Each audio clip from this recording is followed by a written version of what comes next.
What up world, DJ on the mic, you know what it is.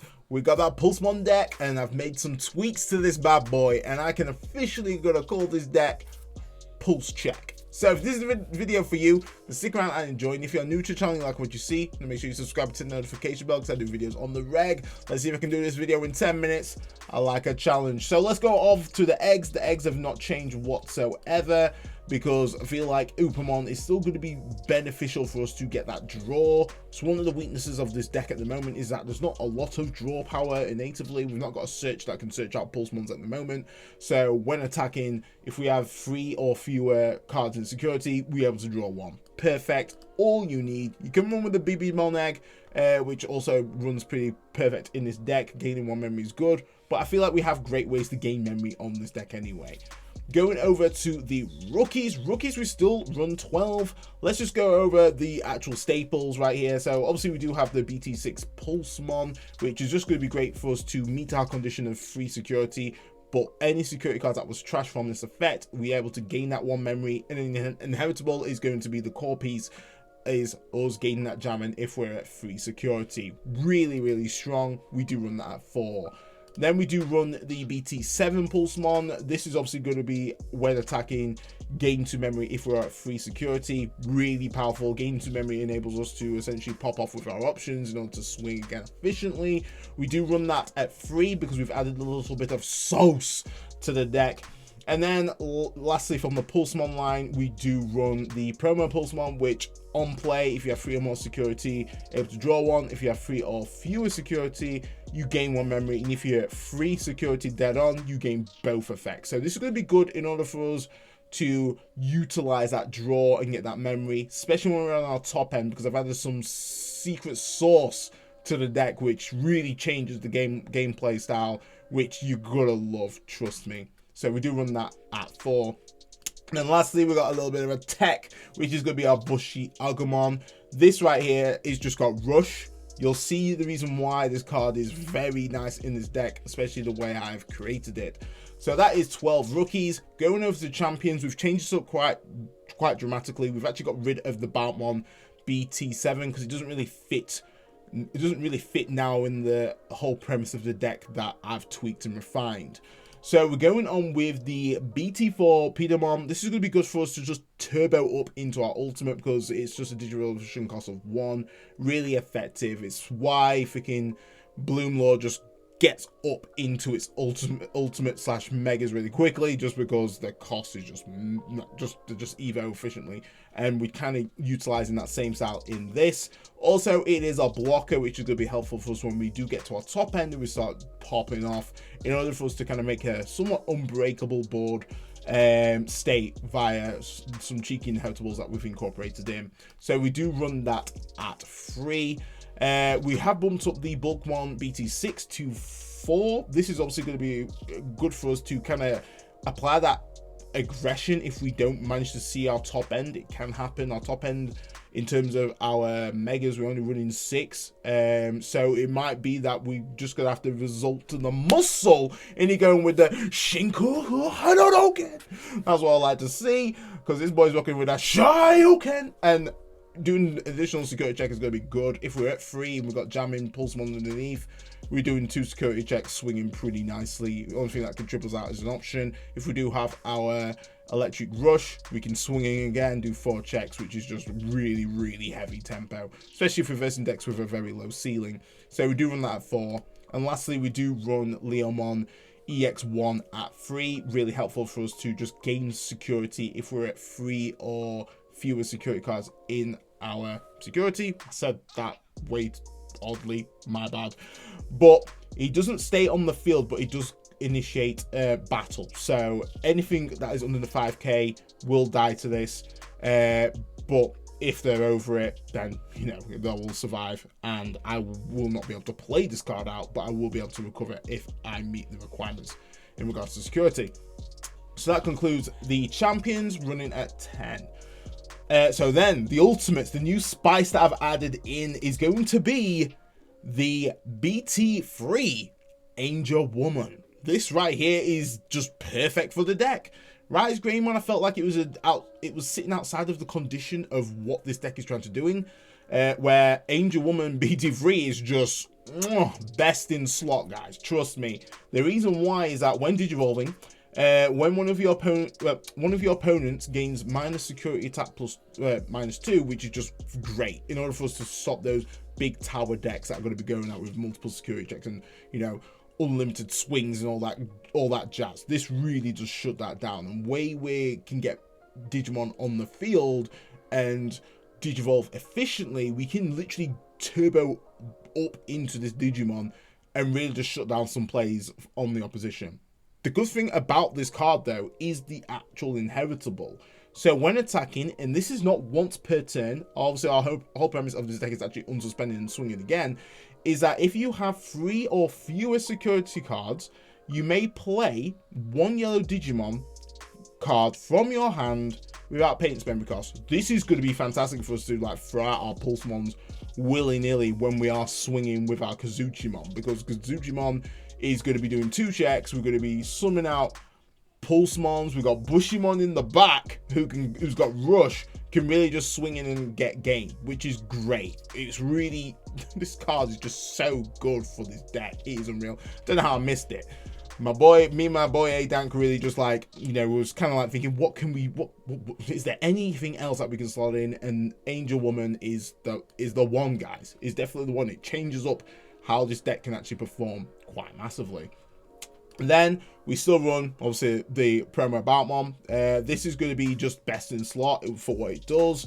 We're able to essentially meet the condition of reducing our security stack to basically to either at the point of being under 3, sitting at 3, or if we're at 3, we can literally just drain all of our security, reduce the dissolution cost per card that was basically trashed, even to Kazuchimon, trigger that effect to essentially recover up to 3 cards, and then we're playing Kazuchimon for the cost of with reduced dissolution cost. So essentially, it's going to be costing us 2 to bring out.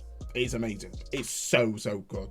Then if it couldn't get any better, when attacking once per turn, if you have 3 security cards, unsuspend this Digimon. So really good ways of how we can basically utilize our top end right here. We can go with like a kind of like a swarm Chessmon kind of style with Systemon, but obviously we're just playing level 3 yellow Digimon off the inheritable once we've meet that condition. Or we can obviously go with some really heavy aggression with our promo Batman, unsuspending, slicing and dicing, Muhammad, and do that 3 times. It's just going to be really nice. It's not going to be a sad day if I evo into any of these, which is great. Compared to Rise Greymon, I feel like because I've got to get 3 Tamers out, that's only how I'm getting that security attack, which on paper it should sound easy, but sometimes getting Tamers out can be giving your opponent a lot of memory and they can run with it. Bloom Lord does not require that much memory in order for it to make a pretty unbreakable board. So going over to the ultimates pretty much remain the same. Kazuchimon's still best in slot because obviously that's the whole premise of the deck. When digivolving, if we've got 3 or more security, gain 2 memory, obviously reducing that cost. If we've got if we're 2 or fewer, then we'll be able to recover 2 exactly 3, which is just really good. And obviously that works well with Bautmon's effect that he has. And then whilst we have 3 or more security, we're able to get the security attack +1. Just really heavy aggression. We've got great ways to multi-swing and do really good damage. So we do run that at 4. That's obviously our primary ultimate mega right there. And then lastly, we still run the Venusmon. We still just need mons that can just really stop the aggression. And with Angel Woman and just combine it with your Venusmon, it's just really shutting those plays down. We can still effectively get the actual swarm off if we are at 3 or fewer security, which is just great. So we can be aggressive with Venusmon. We can unsuspend there with our electric rush option and keep going. That obviously then is going to boost Venusmon to 15k. We do have our Tai and Kari that can somewhat make her swing for 70k in essence at security, which is just huge. It's absolutely huge right here. When Digivolving, all of your opponent's Digimon gain mana security attack plus -1, which is just great. The fact that it's a blanket effect, which is cracked. And then any Digimon, this is opponent's turn. All your opponent's Digimon with security attack can't attack this Digimon, and can't activate when attacking or when Digivolving effects, which is just super cracked. Really good card doing that too. So because we're not running the Rise package, we have kind of reduced the Tamers down just to 6. I think that works quite well. Play flat across the board. This part like switch up depending on how I feel about which Tamer is going to be more useful. I feel like TK is probably the one that I would probably boost up to 3, just because it's acting as a searcher in a sense, depending on what your security is. So say if it was my security was on max, in essence, when I played this card down, technically I've searched 5 cards in essence, and that gives me free reign to pick whichever card I want, which is just mental. Because on play, look at your security stack, then reveal 1 card and add it to hand, and if it is yellow, then you're able to trigger recovery 1. So it just could be any card, it could be an option, whatever I want. I can pick out of how many cards I have in my security. Really cracked. So that's probably the one that I might boost up to 3.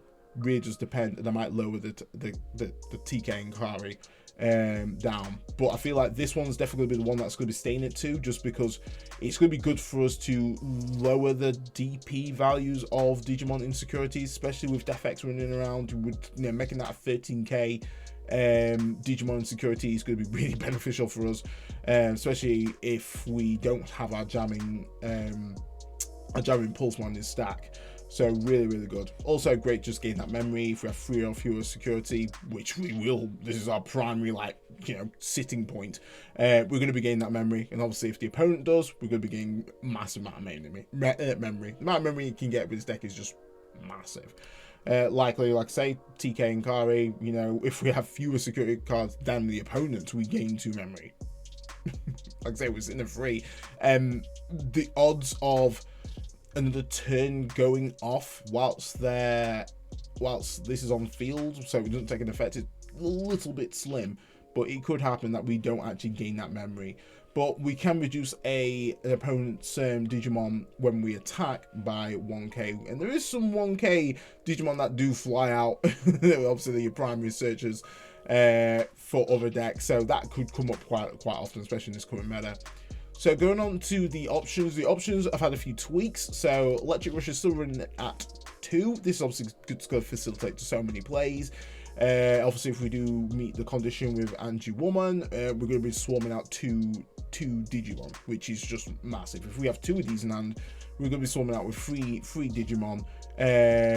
Depending on what Pulsemon we're throwing out, we could just be getting that juicy memory, at least to Evo into Pinamon, and then either go into an ultimate again or just Evo into another Pinamon. So we've just got a board full of blockers, which is good stuff. Also, we can't not forget the 3k DP increase, which is once again massive. Works quite well for the Bulkmon, which obviously gets the additional security check. So really powerful card. If we're at 3, we're laughing. Really utilize that. So we're doing that too. And then we have introduced the Impulse Memory Boost at 1. This is just a great first turn card. Just enables us to play a Pulsemon from a hand without paying its memory costs. Like just using that and throwing a promo Pulsemon is just gonna be great. Gaining a draw if I'm on play, if it's below 3 security, that enables us to get that memory. And if we're at both, we're able to get both of them, which is just obviously great value. And then on top of that, we do have the delay, which is pretty much standard from a memory boost, what we can just utilize to either Evo into a Bulkmon and be hyper aggressive that way, or go into a Pinamon and then Evo up into an ultimate of my choosing, which is just such a powerful first turn play right there. A lot of worth. Then going on to the long throw, absolutely comes in clutch. This is going to be our main kind of big stack remover. If we're at 3, we're getting the absolute worth. Color requirement is not really such an issue because we are playing yellow anyway, but if he wasn't, if we had a Pulsemon or Pulsemon in source, we'll be able to ignore its color requirement. That's absolutely fine. And then, say if we were at 3, we're able to reduce the opponent's Digimon by 12k, and we're able to place one of their Digimon into their security face down, and obviously it's going to trash the rest. So a very powerful card out there if you are sitting at 3.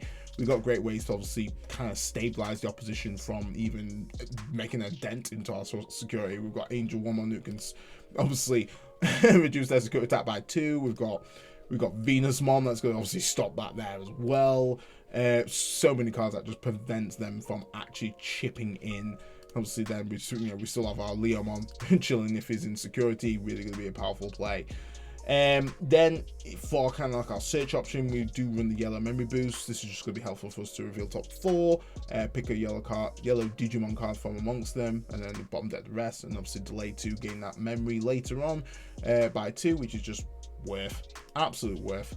And then lastly, we go in with the Sunrise Buster Bust. This is just going to be the nice one-of. Such a powerful card. It will enable us to do some form of removal whilst playing a yellow or red Tamer from hand without paying its memory cost. And then for each yellow and red Tamer in play, we're able to reduce their DP by 3k.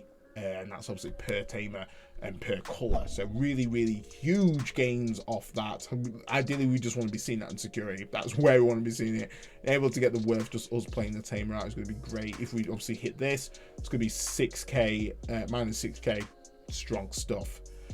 But guys, let me know what you think to pulse check. This right here is the absolute source. Honestly, this is the one. This Bay, she knows she fine, and she earned the slot. She earned the slot right there. Really, really strong card. Absolutely opens the deck up massively. But guys, let me know in the comments what you think to this rendition of Pulsemon for BT10 and EX3.